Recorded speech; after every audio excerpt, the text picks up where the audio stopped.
धर्म और एकजुटता का संदेश कुंभ ही नहीं दुनिया के दूसरे आयोजनों में भी दिखता है। मक्का की हज यात्रा हो या फिर जेरूसलम का ईस्टर वीक, हजारों सालों से लोग इसी तरह जमा होते रहे हैं। कुंभ कथा के तीसरे एपिसोड में आज बात करेंगे कुंभ जैसे दुनिया के 6 बड़े आयोजनों की। पहला है ये खास तरीके से जमाए गए पत्थर, जो दुनिया के 8 अजूबों में से एक हैं। ये इंग्लैंड के विल्शर में मौजूद स्टोनहेंज है। यहाँ सेल्टिक धर्म के लोग साल में 2 बार सूर्योदय देखने के लिए इकट्ठा होते हैं। ऐसा माना जाता है कि इन पत्थरों का बनना करीब 10,000 साल पहले शुरू हुआ था, जबकि लोगों के इकट्ठा होने की परंपरा 2000 साल पुरानी है। दूसरी परंपरा 800 साल पुरानी है, जिसे फिर से जीवित किया जा रहा है। दरअसल कनाडा और अमेरिका के बॉर्डर पर सेंट लॉरेंस नदी बहती है। यहीं पर हैं 1000 आइलैंड्स। यहाँ 1000 आइलैंड्स में हजारों सालों से 6 कबीले रहते आए हैं, जो खुद को इरोविक्स कन्फेडरेसी कहते हैं। कबीले के लोगों की ही एक वेबसाइट के मुताबिक करीब 800 साल पहले सभी कबीलों ने मानीटुआना में ग्रेट लॉ ऑफ पीस के तहत जमा होना शुरू किया। गर्मी के दिनों में बर्फ पिघलने के साथ ही यहाँ लोग इकट्ठा होने लगते थे, जो पूरे फिशिंग सीजन तक यहीं रहते थे। तीसरा है इजराइल की राजधानी जेरूसलम। यहाँ ईसाइयों का सबसे बड़ा तीर्थ है। हर साल यहाँ मार्च अप्रैल में ईस्टर वीक के दौरान लाखों लोग जमा होते हैं। ये श्रद्धालु उसी रास्ते पर पैदल चलते हैं जिस पर जीसस क्राइस्ट गए थे। ये परंपरा करीब 1700 साल पहले शुरू हुई थी। ये दौर था जब सारे क्रिश्चियन त्योहारों के दिन और धार्मिक अनुष्ठानों के स्वरूप तय हुए थे। नदी के किनारे या मैदान पर ही नहीं, पहाड़ों पर भी लोगों के इकट्ठा होने की परंपरा रही है। जैसे जापान का माउंट फुजी।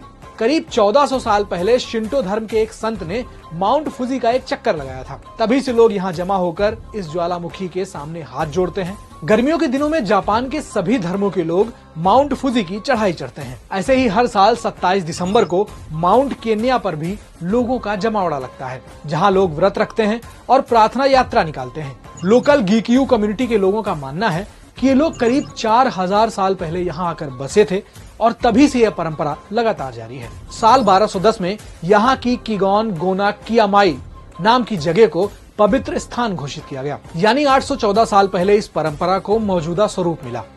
अगली लोकेशन है मक्का, जो इस्लाम का सबसे पवित्र स्थान है।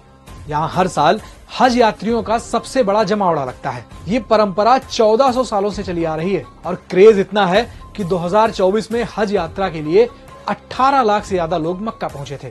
The age of faith book में विल डिवरेंट बताते हैं, साल 629 में मोहम्मद साहब 2000 तीर्थ यात्रियों के साथ काबा गए। इस्लाम धर्म को मानने वाले इसे पहली हज यात्रा मानते हैं। तभी से ये परंपरा चली आ रही है। और अब चलते हैं तीर्थराज प्रयाग, जहाँ होती है सबसे बड़ी ह्यूमन गैदरिंग, महाकुंभ। यहाँ हर 12 साल में संगम किनारे करोड़ों श्रद्धालु आस्था की डुबकी लगाते हैं।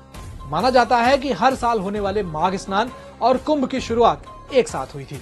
माघ स्नान पर भगवान बुद्ध का एक प्रसिद्ध कथन है, क्रूर स्वभाव के व्यक्ति को प्रयाग में माघ स्नान से भी मोक्ष नहीं मिल सकता।